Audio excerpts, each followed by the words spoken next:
Tama po, yan yung ginagawang Davao to Samal Bridge. Halata naman for today's vlog, tumawid na naman tayo ng Samal Island.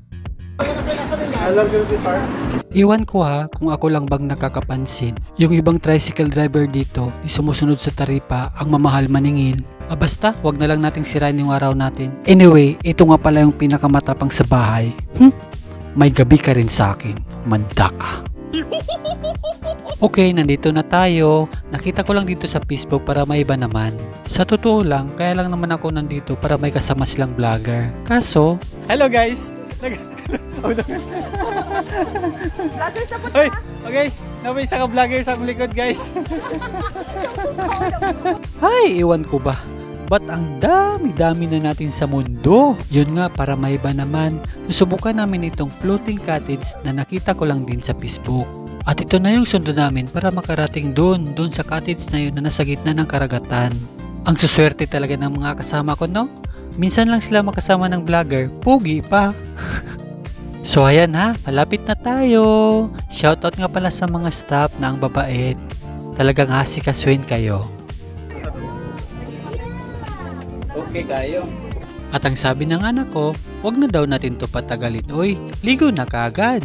At dahil yung vlogger niyo nag-ayuno, nagpapasting, hanggang tingin-tingin na lang talaga tayo nito. Hanggang video-video, ganon, vlog-vlog na lang.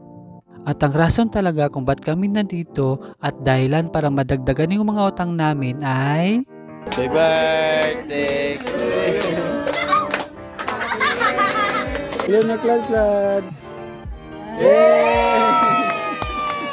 Minsan ka lang maging bata anak. Okay lang madagdagan yung mga utang namin ni mama. Mapasaya ka lang. Oh, napaisuka. Nasa? Kailan yung morning suka, ito lang. Kanang ano no? Magitoslo lang siya ba no? Toslo lang siya be. Ngita sagsuka na po si Bitbit si Kuya. At pagkatapos nilang kumain, makipagchika, maligo, pagmasdan yung magagandang tanawin, pagkatapos kong matulog, papunta na tayo sa ending ng aking A Day in My Life as a Vlogger. Wow! Hay nako!